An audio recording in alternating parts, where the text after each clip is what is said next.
Xerfi Global has recently published a study on semiconductor groups, which have seen reasonable industry growth over the last few years. Global semiconductor sales went up by 3% on average per year between 2010 and 2014. This was due to a number of factors, including the launch of new technologies such as tablets, smartphones and wearables, offsetting the drop in demand for personal computers, rising demand for consumer electronics in Asia, and an improving economic context in Europe and North America.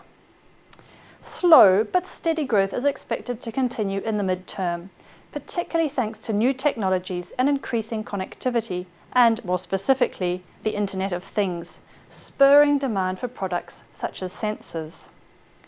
It is China that is at the center of demand, representing over 56% of global demand for semiconductors in 2014 and 40% of global imports.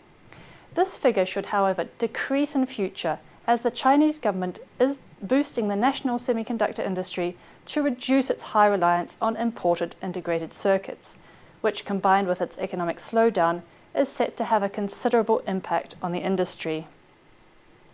Intel and Samsung continue to be the industry leaders, with sales far outpacing those of any other competitor.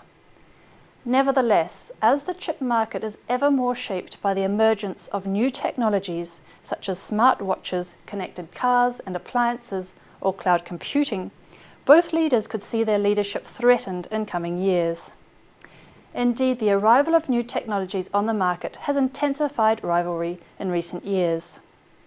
Semiconductor players are therefore investing heavily to adapt their designs and processes to account for rising connectivity and new specific requirements for smartphones, tablets, and the Internet of Things, and to improve the security, energy efficiency, and connection of devices.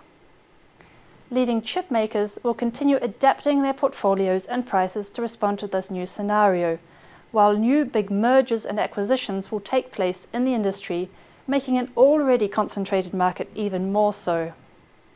An example of this was seen in May 2015, when fabless Avago acquired Broadcom for around 27 million euros, recording the largest deal in the industry's history and creating a major contender in the industry.